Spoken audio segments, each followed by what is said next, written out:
habla de más, estamos de confianza, ya nos conocemos, muchos seguro que nos conocemos en persona y otros por alguna que otra capacitación virtual. Bueno, vamos entonces a indicaciones clínicas. Esto lo bonito, ¿no? Dice, bueno, ya sabemos cómo el modo ventilatorio, el volumen, cómo funciona, bueno, fantástico. Y bueno, ¿y cómo lo aplicamos? Entonces, solamente para recordar, aquí ya entregamos y ahí vamos ahora de lleno, los BT fijos, volúmenes fijos, perdón, tiempos inspiratorios fijos, presiones variables, ya lo tenemos recontra claro. Estos son, dentro de las clasificaciones, son ventilaciones mandatorias, que es control,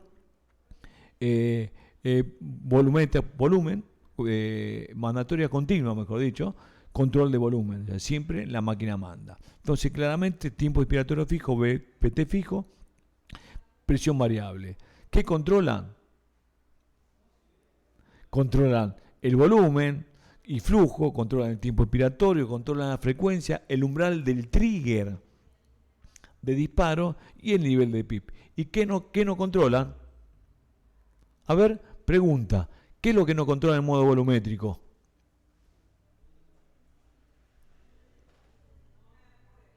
A ver, controla el volumen, el flujo, el tiempo expiratorio, la frecuencia respiratoria, el umbral del trigger, el nivel de PIP. ¿Qué es lo que no puede controlar? Presión, claro, presión, claro, ven, todo se hace más sencillo cuando vamos avanzando. Claro, a ver, una pregunta, respuesta más.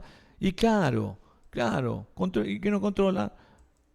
Libera la presión. Ahí está. Fantástico. Y si pasamos entonces ahora, vamos rápidamente, aquí está, ¿no?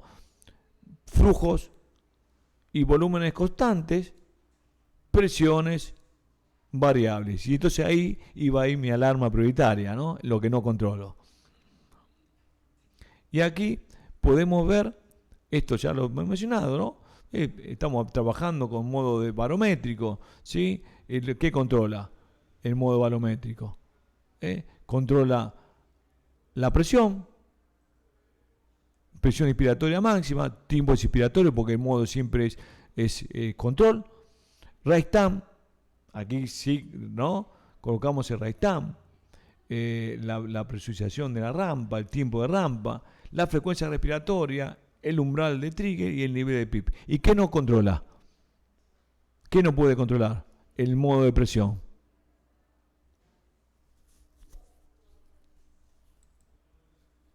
Y sí, Verónica, volumen, Mary, volumen, Frank, volumen, Evelyn, volumen, claro, y sí, y claro, no puede controlar. Y entonces mi alarma prioritaria, claramente, entonces es lo que no controló, que va a ser el flujo y el volumen. Bien, bien, y aquí está, ¿no? Aquí estamos. Presiones variables, perdón, constantes, flujos y volúmenes variables. Bien, esto lo hemos visto, sí, solamente y aquí también lo mismo, ya lo hemos visto, es solamente para recordar esto, como ahora sí vamos a entrar un poco en los modos volumétricos, en la aplicación, o no, a ver, la aplicación de modos barométricos de presión y los de volumen. Y una de las indicaciones del inicio, ¿no? de la ventilación, uno de los modos que diríamos es en un altísimo, muy altísimo, si no el 100% está muy próximo, es cuando un paciente sale de una emergencia o entra y está sedado profundamente, ¿sí? La gran mayoría, o sea, de la elección es el modo volumétrico. ¿Por qué? El modo volumétrico, ¿por qué? Porque el paciente está en una sedación profunda. Si no hay ningún esfuerzo inspiratorio, no hay ningún esfuerzo inspiratorio. No hay tampoco, si ustedes vieron hoy asincronía, estuvieron viendo asincronía, y no hay ningún disparo inefectivo, no hay, vemos que no, eh, eh, eh, o sea, uno puede tener la posibilidad de un monitoreo amplio, con no solamente con las curvas de presión, volumen y flujo y los bucles, puede tener quizás la PES, la presión esofágica, y puede, la presión transpulmonar, y puede tener muchas. Está fantástico eso. Entonces uno obtiene capacidad de monitorización, mayor capacidad de monitorización. Pero nos podríamos conformar, pero perfectamente, antes ni curva había, y no quiero decir que antes se sabía más, no, sabíamos menos, y la tecnología nos ha ayudado a mejorar muchísimamente las prestaciones profesionales, ni una duda.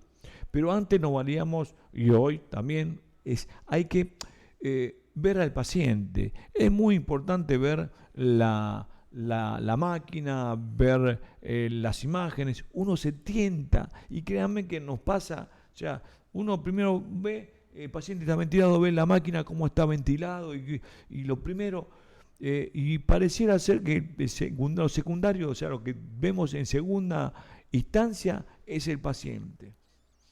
Y esto nos sucede a diario, o sea, yo hago mea culpa que eh, eh, hace unos días estuvimos en un hospital aquí en Lima, que fui a verlo, a visitarlo, me lo llevaron, ¿no?, a ver, y pasando, y vi dos pacientes, o sea, tres, de los tres, dos, vi, y pasé, digo, mirá, diciendo al colega, una sincronía fíjate, está con un doble disparo. Se podía hacer esto, lo otro. ¿Por qué no, fíjate, comentarle al médico para ver si pueden modificar la cosa? Y pasamos al segundo, otro colega, otro paciente, otro tipo de asincronía, y yo no vi el paciente. Pasé y vi el monitor, también lo vi de afuera, estaba todo cercado, tenía las unidades independientes, ¿no?, cerradas, pero se veía de afuera. Y entonces de pasada, pero yo no vi nunca al paciente, vi el monitor. Y vi el monitor, vi esas asincronías, y pude hablar con el colega, que seguramente le habría dicho, y tuve algunas charlas para unas recomendaciones y que charlamos, ¿no? A partir de lo que estaba viendo. Y entonces, si el paciente, vuelvo al inicio, si el paciente está dormido, está sedado profundamente, y las curvas son todas iguales, y no me quedo, quizás, o sea, no me tendría que quedar muy conforme con eso, porque sí, a simple vista, uno, si tiene el ojo bien entrenado, bueno, ya ve, sabe que no está haciendo ningún esfuerzo, sabe que está bien, sabe todo. Pero tenés que ver al paciente. El paciente, ver cómo está él, si está haciendo algún esfuerzo, si notas que hay cierto grado de disnea, porque por ahí las curvas son parecidas, y uno ya está bien, porque no está muy entrenado, y está viendo que el paciente está bien, está muy parecida, pero está el paciente incómodo. Notás que está haciendo una cierta disnea porque está haciendo un esfuerzo constante para respirar, por ejemplo. Entonces, ahora, siempre tenemos que ver al paciente, ver la máquina y ver al paciente. Entonces, si está bajo una sedación profunda y constatamos al paciente que no hace ningún esfuerzo, está cómodo, no hace ningún movimiento o sea, porque la máquina se abre la bola expiratoria y se expande en forma sincrónica, o sea, asimétrica, digamos, ambos emitoras. Se tendrían que expandir ambos emitoras en forma simétrica, pero nada, no utiliza musculatura, el abdomen no tracciona para querer frenar el tiempo expiratorio, o sea, está sincrónico, está cómodo, y bueno, entonces puede estar en un modo control de volumen, y es uno de los modos que ya hemos hablado, de los que más se utilizan. ¿Por qué? Porque tienen la facilidad de programar el volumen, el tiempo, y los focos son constantes, fija las alarmas, entonces ahí está. Si el paciente hace un esfuerzo, la máquina lo asiste, de acuerdo al nivel del trigger y todo esto, y ya está. Y entonces, mientras cuando está como si fuese en piloto automático, ¿no? Está, lo dejas así, ahí, y la máquina lo va a continuar de acuerdo a la frecuencia, lo va. Y entonces es cómodo, pero es cómodo para los profesionales que están trabajando. Y si por alguna razón comienza algún grado de asincronía y bueno, y por ahí dice, no, le falta sedación y le dan más sedación, un bolín de a una sedación, una de infusión, mayor concentración, mayor velocidad de infusión, X, y todo se arregla con mayor sedación. Y esto genera mayor estancia en la ventilación mecánica, mayor riesgo de neumonías y o lesiones asociadas a la ventilación mecánica, mayor tasa de moro y mortalidad, mayores costos hospitalarios para el Estado, si es público, para la empresa, o sea, mayores costos.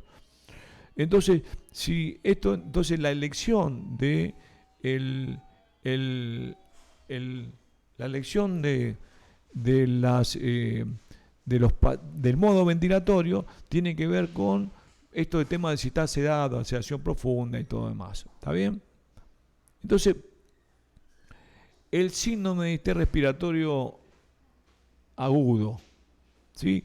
Esto también es digamos, el modo de elección de puntualmente el modo volumétrico está es muy usado, muy usado. ¿Por qué? Porque en el síndrome de distrés respiratorio tenemos como patología, tenemos alvéolos o parte de parénquima reclutado, recuerden que es abierto, y parte colapsado. O sea que uno ve una placa, parece una placa de tórax, y parece que es algo homogéneo, porque vemos como algo donado, todo esparcido en los pulmones. Sin embargo, es bien heterogéneo, con estos alvéolos abiertos y esto colapsado. En un distrés respiratorio, bueno, a ver, la máquina entrega una presión, un flujo X. El aire se distribuye, va hacia zonas que tienen menos resistencia. Entonces se va a distribuir hacia zonas que están abiertas, que están ventiladas, que están reclutadas. Si yo tengo un alvéolo que está medio cerrado y otro que está abierto, el aire, ¿dónde va a ir? Al que está abierto. ¿Por qué? Porque tiene menos resistencia. ¿Está bien? Entonces, si yo tengo un distrés respiratorio donde tengo alvéolos abiertos, supongamos que tenga el 50% del pulmón comprometido. Complicado. 50%. El aire va a ir hacia ese 50%. El resto que está cerrado no va a ir. Entonces tengo que adecuar el volumen a un pulmón más pequeño. Y entonces para evitar, mejor dicho, la sobredistensión, los riesgos de rotura de los alvéolos que están sanos, los tengo que cuidar, y por eso es que se administran volúmenes más pequeños, 4 o 5 mililitros por kilo de peso, ideal o predicho para proteger a ese pulmón pequeño. En el 2000 se acuñó la palabra o la frase de pulmón de bebé, pulmón pequeño, cuando se trataba con el síndrome de distrés respiratorio. Hoy esa palabra de ese pulmón del baby lung, que se dio a llamar, ya es adulto, tiene 23 años, ¿no? Ya pasaron 23 años de esa denominación de pulmón de bebé, baby lung. Y por eso se trabajaba mucho con peso predicho y con los volúmenes fijos, teniendo en cuenta que el síndrome de distrés respiratorio en una etapa aguda tiene que estar dormido profundamente, justamente para cuidar a ese pulmón. Aquí tenemos que trabajar, o se podía trabajar con presiones transpulmonares, mediciones, hay mucho para trabajar en un síndrome de distrés respiratorio y cómo lo ventilamos. Pero bueno, excede este tema, ¿no? Pero entonces, en los modos, digamos, de elección, en un síndrome de distrés respiratorio se elige el modo volumétrico. ¿Se puede elegir el modo de presión? Claro. Claro, es el modo de presión. El tema es que hay que cuidar qué volúmenes se alcanzan. Normalmente la presión también va a ir hacia el área que están reclutadas, que están abiertas, va a sobredistender o distender esos alvéolos. Pero si yo logro una presión constante, inclusive más tiempo inspiratorio, o sea, aquí podemos trabajar también en un modo de presión con una relación IE, inspiración, expiración inversa. O sea, que el tiempo inspiratorio sea más largo que el tiempo expiratorio. Esto lo hemos visto en las charlas anteriores, con un modo de presión. Y entonces se mantiene la presión constante y esto hace que de manera quizás no tan agresiva, más lentamente se vayan abriendo los alvéolos, porque al mantener una presión media más constante, más equilibrada, y esa presión hace que se vayan abriendo o genera mayor posibilidad de que se vayan abriendo alvéolos que están más cerrados o que están colapsados. ¿Está bien? Hay diferentes maniobras para abrirlos, maniobras de reclutamiento, complejas. Hay que trabajarlas muy bien, equipos muy entrenados. Pero bueno, solamente un comentario, ¿no? Aquí en esta parte de esta charla. Entonces, el síndrome de estrés respiratorio se elige el modo, generalmente el modo volumétrico. ¿Se puede elegir el modo barométrico? Sí, siempre cuidando los volúmenes que se alcancen, teniendo en cuenta esto que decíamos que son pocas las unidades o menos las unidades o un alto porcentaje de unidades que puedan estar colapsadas y otros reclutados, ¿no? Esto estamos hablando de que bien complejo el tema, bien complejo el ventilar a un paciente distresado. Y bueno, a ver.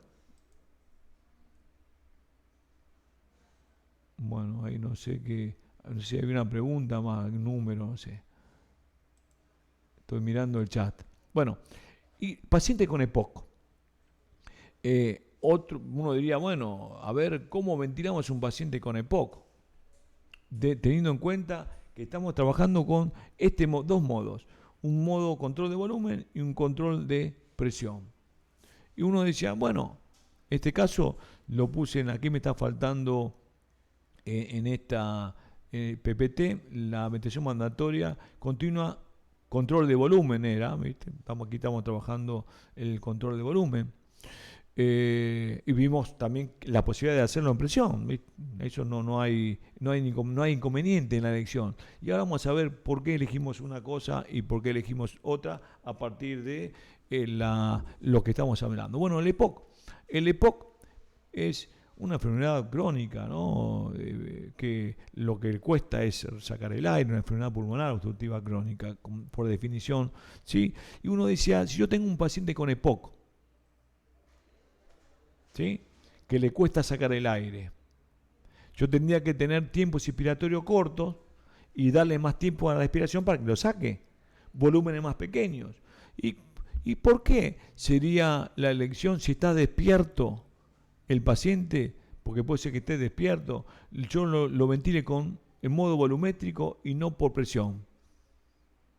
Si decíamos que un paciente despierto, la presión maneja diferentes flujos y volúmenes, uno podría estar mejor. Y claro, porque más, si al paciente le cuesta respirar, hace esfuerzo respiratorio, y si yo tengo un volumen fijo, y por ahí no sé, podría considerar que debería ser el modo de presión el que tenga que elegir para ventilar. Sin embargo, el modo para ventilar un EPOC es el modo volumétrico. ¿Por qué? Porque en el modo volumétrico, como tiene los tiempos inspiratorios, bueno, la presión también es tiempo inspiratorio fijo, ¿no? Pero los flujos son fijos, los volúmenes son fijos. Supongamos que tengo que administrar para este paciente alrededor de 400 mililitros, 380, 450. ¿Está bien? El volumen ideal para un paciente con EPOC, que era de 6 mililitros a 7, de acuerdo al peso teórico, mejor, menos, 6 que 7, o sea, porque si le cuesta menos sacar el aire. Si yo administro menos aire, va a ser más difícil que atrape, ¿no? Un volumen corriente. Entonces, en un paciente con EPOC, en un modo volumétrico, yo programo el tiempo inspiratorio y ese volumen que puede ser 400 mililitros a 6 mililitros kilo, ¿está bien? Ese volumen, si yo lo coloco en 0,8 de segundo, ¿está bien? Va a entrar en 0,8 de segundo. Independientemente de la resistencia, yo aquí tengo que tener en cuenta la presión inspiratoria máxima, la alarma, ¿no? Pero independientemente de la presión, la máquina le va a entregar en 0,8 de segundo, le va a entregar el volumen que yo establecí. Entonces, va a generar una mayor resistencia, una mayor presión pico, pero la máquina, ¿por qué? Por la presión pico, por la resistencia en la vía aérea. Pero la máquina le va a entregar ese volumen.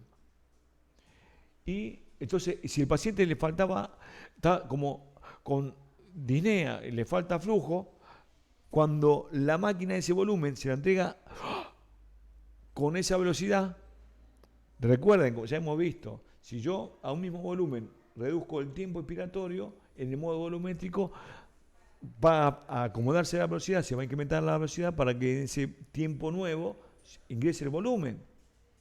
¿Está bien? Entonces, en un paciente con EPOC que le cuesta ingresar el aire en un modo volumétrico, la máquina se lo va a administrar y va a permitir que tenga un tiempo expiratorio más largo que lo que le cuesta sacar. Ahora, si fuese en modo de presión y si tengo alta resistencia en la vía aérea, en ese tiempo expiratorio no va a alcanzar a ingresar el volumen porque se van a igualar rápidamente las presiones de un lado al otro, porque tengo paciente con presiones, con dinámica, o tengo alta resistencia en la vía aérea, la máquina va a entregar una presión y rápidamente se van a igualar y no va a haber flujo y el paciente le va a costar. Entonces, en el paciente con EPOC, el modo ventilatorio es el volumen, justamente por este tema de la integración de flujo y volumen en un tiempo menor. ¿Está bien?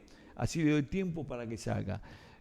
Por supuesto que existe la ventilación, tendrá que hablarse de medir el autopip, que ya lo han visto en las mediciones, contrabalancear el autopip para que mejoren los disparos. Bueno, hay mucho para trabajar, pero aquí simplemente estamos solamente entrando o viendo algunos temas con respecto a el modo ventilatorio y cómo lo ventilamos y qué patologías se ventilan. Y aquí le puse a lo último en esta parte que tendría que ser en el modo, la parte volumétrica, sin estas columnas, ¿por qué se elige? ¿O cuál es la elección de un modo ventilatorio X? Es porque se conoce el modo. O sea, la gente elige un modo ventilatorio muchas veces, gran parte de lo que pasa, ¿no? En la medida que uno más se capacita, esto deja de suceder. Pero en líneas generales se elige un modo porque lo conocemos. Si yo conozco el modo volumétrico y el modo de presión, no, bueno, yo me acuerdo que hace muchos años, hablando de 2001, por ahí, estamos hablando ya de 22 años. ¡Wow! Pasa el tiempo, 22 años. Y estaba en una terapia y veía a un paciente que estaba con ciertas asincronías y le faltaba flujo. Y hablé con la terapista, con la médica terapista, y le digo, doctora, digo, está realmente disneico, disconfort, está con modo volumétrico, está despierto. ¿Por qué no pasamos a modo de presión? Yo estaba como coordinador, no estaba ahí en el área. Y me dice, no, me dice, porque corro el riesgo de barotrauma. Corro el riesgo de barotrauma si lo pasaba a presión. ¿Y a ustedes qué les parece? ¿Es posible eso? ¿Que el paciente en un modo de presión tenga un barotrauma? Es pregunta.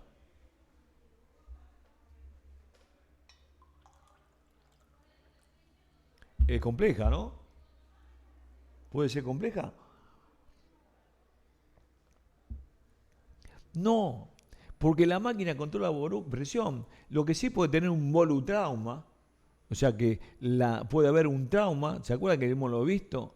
Lo hemos visto que puede ser diferentes formas de lesión. Puede ser un volutrauma que genere un neumotórax, por ejemplo, sí, pero producto por un incremento de volumen, no por incremento de presión, porque la presión siempre se mantiene fija. O sea, no va a incrementarse la presión más allá de la que yo le doy. ¿Está bien? Pero sí puede incrementarse el volumen, entonces tengo que setear la alarma de volumen. ¿Está bien? Bueno, esto fue una respuesta de una terapista en una institución. ¿Está bien? Entonces, esto elegimos el modo que más conocemos. Esto pasa siempre. Por eso muchas veces tenemos en los equipos, como hemos visto en la primera entrega, ¿no? Como hablamos de modos de clasificaciones y modos de ventilación, que no se utilizan porque no se los conoce en profundidad, sino muchos podrían tener muy adecuado uso para cada paciente. Hay muchas alternativas. Y bueno, en el modo de presión uno puede decir también que la elección puede ser barométrica. Yo puedo elegir para iniciar la presión en modo de presión, coloco la presión inspiratoria máxima, para que alcance un volumen, de acuerdo al volumen que alcance, coloco la presión en búsqueda de ese volumen blanco que ya saqué, y fijo los límites de alarma que sí que son fundamentales. ¿Qué alarma? La de volumen máximo y mínimo, la de frecuencia respiratoria, volumen minuto, ¿está bien? La de apnea. La de apnea no, claro, ¿no? Porque es un modo mandatorio, controlado, ¿no? En este caso por presión. Y bueno, y aquí, cuando la elección del modo de presión, también cuando está con sedación superficial. ¿Puedo trabajar la consideración profunda? Sí, por supuesto. Igual que si yo soy, a ver, yo soy, si yo a mí me hacen una encuesta y me dicen, ¿qué modo de ventilación, si vos estuviese ventilado, si a vos te toca estar ventilado, sos paciente y te toca estar ventilado, Dios quiera que no me pase, pero bueno, puede ocurrir, te toca estar ventilado, ¿qué modo de ventilación dentro de los convencionales quisiera que estés ventilado? Y yo diría, pero claramente, sin dudarlo, digo, la presión. Porque el modo de presión me permite, en caso que me despierte, me permite manejar diferentes flujos, volúmenes. Y no estoy como un robot que la máquina me entrega un flujo continuo de una forma cuadrática o decreciente a una velocidad determinada, un volumen que no me va a dar más de lo que está programado, y si quiero más no me lo va a otorgar. Siempre a mí por presión. Entonces yo tengo los pacientes, en líneas generales, a los pacientes que yo trabajo, el modo que están, si uno pasa, yo trabajo en el área crítica, en el shock room, y hay muchos pacientes que están ventilados y a veces por varios días porque no se pueden derivar. Y si pasa esto, y lo van a ver, que la gran mayoría están por presión, porque elijo esa forma, pero no solamente porque los conozco los modos, no tengo problema por conocer, pero elijo porque es como que quisiera yo estar ventilado.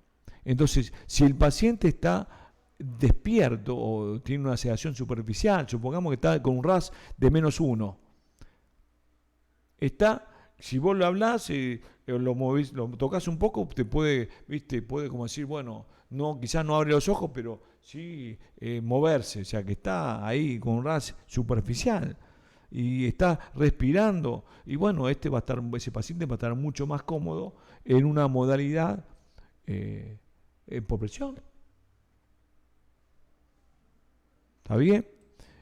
Entonces, y también es re importante, supongamos, digamos, en la progresión, ¿no? En la progresión de la ventilación. Si yo tengo que el paciente tiene 2 días, 5 días, una semana, X, de estar ventilado, y si va a a una desvinculación, a un destete, que ya la neumonía quizás que fue producto de la intubación, de la asistencia mecánica, se está recuperando. Si vieron todas estas cosas que ya vimos en la desvinculación de la ventilación mecánica, está respiración espontánea, bueno, está manejando, bueno, yo tengo que comenzar a entrenarlo, ya está, esto ya lo hemos visto en la desvinculación, pero pasar de un modo volumétrico a una respiración, a un modo de ventilación espontánea continua, que es para iniciar la prueba de ventilación espontánea, no lo puedo hacer.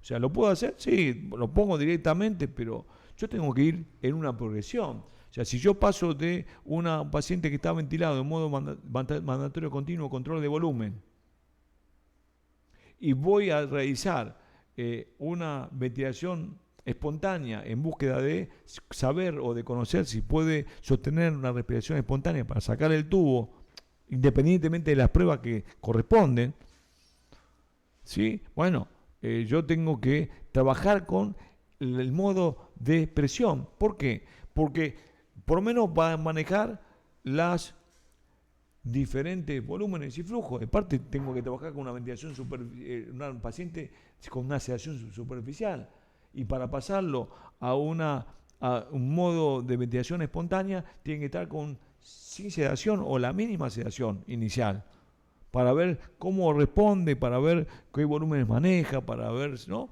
Tienen que estar, a ver la comodidad, y trabajamos con la presión de soporte, trabajamos con esa ventilación espontánea puntualmente dentro de los modos convencionales. Y todo lo que es respiración, o todo lo que es el modo espontáneo, la ventilación, dentro de la clasificación ventilación espontánea continua, todos los modos espontáneos son barométricos, son de presión, control de presión. No hay un modo espontáneo que sea volumétrico, que sea control de volumen. Todo es control de presión, pero espontánea, continua. Pero ¿quién controla la presión? Y entonces le damos al paciente la posibilidad de que maneje en una presión de soporte, como maneje los tiempos expiratorios en una modalidad espontánea, ¿no? La modalidad mandatoria son fijos. Hasta ahora vemos siempre fijos, tiempos expiratorios fijos. Pero en una modalidad espontánea los tiempos expiratorios son variables. ¿Y por qué? Porque en vez de ciclar por tiempo, cicla por flujo. ¿Está bien? Y entonces, bueno, pero la máquina controla la presión. ¿Es una presión de soporte? Sí, fantástico. Pero controla la presión, sigue controlando presión. Entonces, en los modos, cuando el paciente está con una sedación superficial y está relacionado con la máquina, o sea, está disparando la máquina y está queriéndose despertar, el modo de trabajo, el modo más cómodo para el paciente es la presión, por esto que maneja flujos y volúmenes. ¿Está bien? Y también es fundamental trabajarlo, tenerlo presente, que es una transición. El modo mandatorio continuo, control de presión, es una transición hacia la ventilación espontánea. ¿Está bien? Y esto es un poco lo que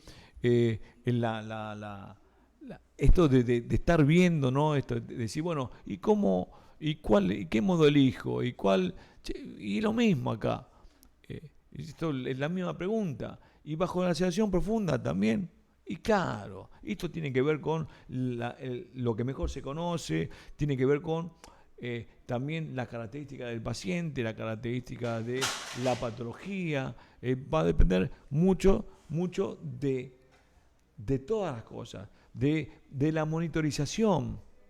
Con la ventilación volumétrica tengo mayor capacidad de monitorización que con respecto a curvas y todo, con respecto a ver mediciones de resistencias y todo.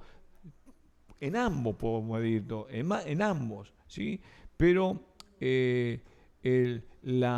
normalmente, para poder medir la resistencia en la vía aérea, requiere de un modo volumétrico. Yo puedo medir la resistencia aérea en un modo de presión. A ver, sí, puedo ver que está generando, no está entrando aire, está entrando poco volumen. Claramente hay una alta resistencia, pero no puedo medir cuál es la resistencia de la vía aérea.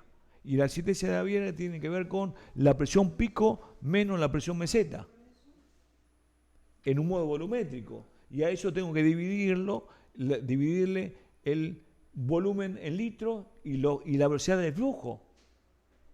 Y eso tengo que hacer con una pausa. Y la pausa no la puedo hacer en un modo de presión, la puedo hacer en un modo volumétrico. Y entonces se dan cuenta que uno dice, bueno, hay diferentes posibilidades que me brindan modo, diferentes formas de ventilar de acuerdo a las características del paciente. Viene un paciente de quirófano y bueno, puedo trabajar con modo volumétrico, puedo trabajar con modo de presión y siempre está el tema de las alarmas, los flujos que manejan, las resistencias, bueno, todas estas cosas que yo les quería traer. Y aquí, ya haciendo una reflexión determinando a mí, hay cosas que me emocionan. Una de las cosas que me emociona es cuando uno ha terminado. A mí me tocó en este curso internacional de ventilación mecánica de- me tocó estar desde el primer día en cuanto a lo que es la organización, eh, de lo que a mí me competía, ¿no? Y siempre cuando uno llega al destino, o sea, nos falta todavía el día de mañana, pero al menos aquí lo teórico, va a haber mucha gente que va a estar en el taller y otras que no han accedido al mismo.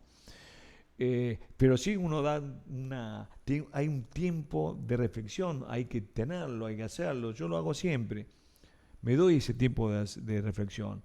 Y me pongo a analizar de todo lo que se ha visto, los ponentes que han pasado, hemos elegido para que estar integrando este equipo de trabajo con este curso.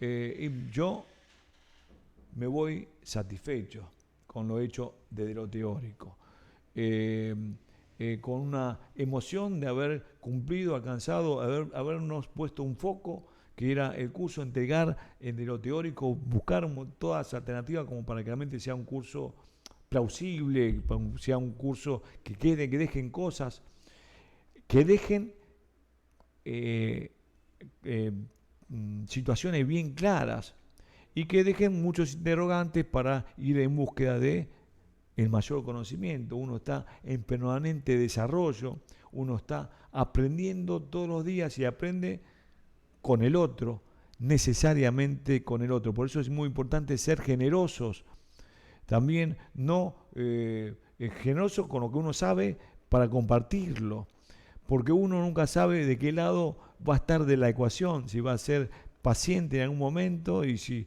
puede ser no lo soy, pero podría ser la estrella de la ventilación mecánica y me toca caer en desgracia de estar ventilado y quién me atiende o quién profesional que está atendiéndome no conoce determinadas cosas y no la estoy pasando bien. ¿Está bien? Entonces, los conocimientos hay que compartirlos. Y eso, compartirlo también hace que afiancemos ese conocimiento, hace que el compartir hace que quizás que no se comprenda, buscarle diferentes alternativas para que el otro lo comprenda. Y eso es crecer, y se crece con el otro. Aquí Albert Einstein, es una frase que yo se la traigo, es una frase que me encanta, dice, nunca consideres al estudio como una obligación, sino como me gustaría incluir una verdadera oportunidad para penetrar en el bello y maravilloso mundo del saber.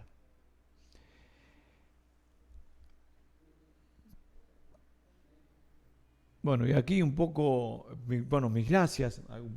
Aquí les traigo un poco de este recorrido, de los tiempos. Es importante dejar cosas, es importante escribir, generar plataformas para otros.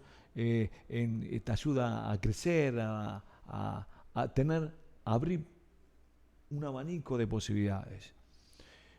Yo les quiero agradecer a, a, a CIS Especializaciones que hizo posible que este curso se haya hecho. Le quiero agradecer también a Drager de Perú, que ha hecho posible con dos equipos que nos han eh, eh, apoyado, ¿no? Que ya tenemos armado todo para mañana. Gracias, Drager Perú, por su apoyo incondicional. Ya lo han hecho en otras oportunidades y hoy una vez más se lo tengo que agradecer. Me tenía que poner de pie para agradecer a toda la gente que ha apoyado y que ha hecho posible en cada detalle para poder tener una capacitación que creemos que haya sido para ustedes buena. Está bien que nos evalúen y vamos a poner en consideración ello para mejorar, ¿sí? Espero que haya sido como nosotros pretendimos, haya sido una experiencia buena, una gran experiencia. Bueno, desde aquí, ya no de Argentina, sino del Perú, un abrazo grande y nos vemos mañana a quienes puedan ir al taller y quienes no, en cualquier otro momento. ¿Sí? Un abrazo grande. Perdón, yo me estoy despidiendo y todo lo demás, pero no habilitamos las preguntas. Yo ya salgo, ¿sí? Salgo de aquí. Y bueno, si tienen preguntas, perdón, yo ya me estaba yendo y porque por el tema de la hora ya estaba bien, me dijeron, bueno, hay que respetar los horarios, porque aprendimos a respetar los horarios, porque eso es respetar al otro también. Pero pregunta, Frank dice, pero dice, se supone que la presión está controlada, no sé en qué referencia, Frank, perdón, no la vi esta. Quizás cuando yo hice referencia a esa terapia, a la terapista que me dijo que si lo pasaba a presión tenía riesgo de barotrauma, a eso me refiero que será. Sí, ahí está. Así, bueno, así te claro, bueno, por supuesto que yo eso no tuve la oportunidad porque cuando yo volví ya no estaba. Cuando volví a pasar, justamente cambió la guardia y no tuve la oportunidad de volver a hablar sobre ese tema con la médica. Pero sí, así es tal cual. ¿Preguntas?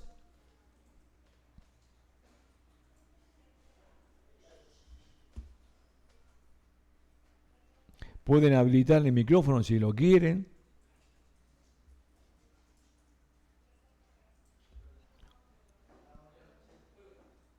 También tenemos, Carla, una evaluación Sí, justamente individual o colectiva, para todo, para no, todo el grupo. individual. Después, Pueden, mira, tenemos una consulta de YouTube. Tenemos, ¿cuál es el valor normal de la prueba de fuga? bien, bien, ahí tenemos diferentes criterios. Por ejemplo, existen un criterio que habla de eh, guarismos, números eh, fijos. Por ejemplo, dice, bueno, si un 30% del valor que administramos, ¿está bien? Es, eh, es, eh, es reducido. O sea, por ejemplo, uno dice, bueno, si yo administro 500 mililitros, ¿no? ¿Está bien? Bueno, si de 500 mililitros un 30% son 150. ¿Está bien? Bueno, si y la máquina ingresa 500 y sale 150, estaría una fuga aceptable. Si es menos de 15%, no. Si es 15 o más, o sea, uno tiene que ver con un porcentual de el volumen, ¿no? ¿Está bien? Entonces el volumen corriente que administramos. Después hay otra forma también de poder realizar esto, y esto estamos hablando ya de volúmenes fijos. Y a mí no me gusta hablar de volúmenes fijos porque supongamos que como cambian los volúmenes que administramos, usted dice, bueno, una fuga mayor a 150 mililitros es aceptable.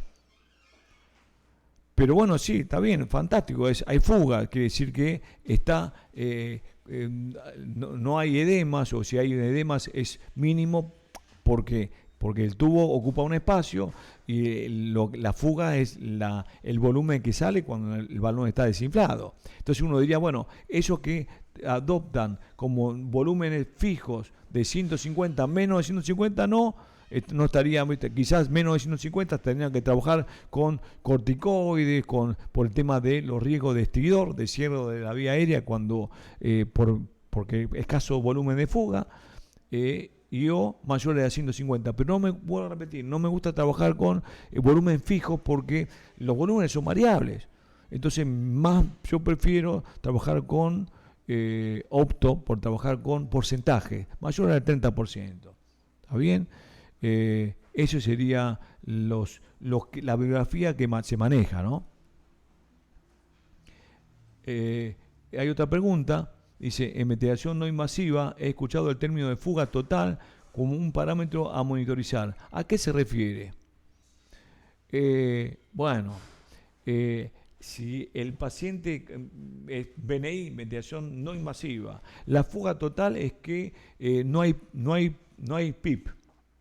A ver, la máquina en una modalidad de BNI, ¿qué hace la máquina? La máquina compensa las fugas. O sea, si yo tengo un tubo endotraqueal, el tubo endotraqueal es está en un balón insuflado, ¿no? La máquina entrega un volumen y ese volumen si es fijo o de acuerdo a un montón de variables, no importa. Pero la máquina entrega volumen y recibe por la rama exhalatoria o el puerto exhalatorio, recibe ese volumen. ¿Sí? Está bien. Ahora en un modo de espontáneo y continuo con no invasivo, ¿está bien? Que lo utiliza una interfaz. Interfaz es una máscara, ¿está bien? Esa máscara, si no está con el arnés, si no está adecuadamente sujeta, va a haber fugas. Claramente tiene fugas. Y si lo que se deben controlar es con el arnés el nivel de fugas. ¿Que tiene que haber una fuga? Sí, la máquina lo compensa y tiene que haber. Es más, si no hay fuga es que sí está muy apretado y no está bien. La máquina compensa fugas. ¿Y cómo compensa fuga la máquina? El modo es espontáneo continuo, control de presión, y tiene una PIP que le colocamos. Entonces la máquina continuamente administra flujo y tiene el límite de administrar ese flujo, el límite siempre, compensa con la PIP. Entonces, si hay fugas, la máquina va a compensar esas fugas manteniendo o incrementando flujos. ¿Está bien? Hasta que hasta que se alcance el tiempo expiratorio, el nivel de ciclado. Entonces, la máquina compensa fugas cuando va generando este modo espontáneo porque detecta que hay, justamente porque hay pérdida de estanquedad. Cuando hablamos de fuga total, quiere decir que el arnés o la máscara está desplazado y la máquina entrega un flujo y no hay resistencia. Si yo tengo una vía aérea o tengo un espacio de la máscara que está abierto, la máquina entrega flujo, pero no hay resistencia porque sale por ese espacio. La máquina trabaja, todas, con flujo, y en este caso, y una resistencia que va a estar dado por el pulmón, va a estar dado por la compliance, por toda la extensividad, por todas estas cosas, la resistencia de la vía aérea. Pero si está abierta la máscara, no hay resistencia, por lo tanto hay una fuga total. La máquina no detecta, es más, no puede ciclar, o sea, de ciclar de inspiración a expiración porque no alcanzó el umbral de ciclado, porque no cayó la caída de pico flujo, y cicla a un tiempo máximo de 3 segundos. Porque la máquina, por seguridad, cicla, ya lo tiene por defecto la máquina, todas las máquinas, dice, bueno, si no alcanza el nivel de ciclado por caída de flujo, porque ciclan por caída de flujo, lo va a ciclar por tiempo y un máximo de 3 segundos. Pero eso es caso de fuga total porque la máquina, por la máscara de interfaz, está abierta, quizás tengo una interfaz no adecuada, ventilada, hay muchas cosas. No es con codo azul como tendría que tener con la interfaz para la ventilación, una máquina con doble tubuladura, como las que estamos acostumbrados a utilizar en las terapias. ¿Está bien? Fuga total, falta de estanquedad. ¿Está bien? Por una pérdida de fijación, por ejemplo. Frank. Muchas gracias participantes por brindarnos el día de hoy sus preguntas, sus dudas. Gracias al licenciado Claudio por, en este caso, indicarnos, darnos las respuestas a todas las dudas que tiene el participante. ¿Sí? No sé si hay otra consulta, otra duda que tengan.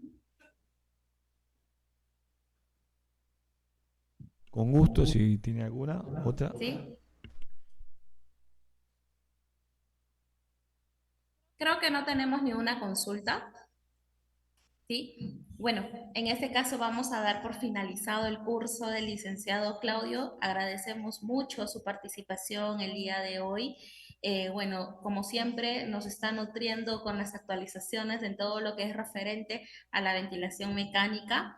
Nuevamente le doy la bienvenida al Perú. Gracias por estar aquí. Espero que ese tiempo que está aquí en nuestro país haya sido grato y que le hayamos dado una buena atención. Bueno, ¿qué decir?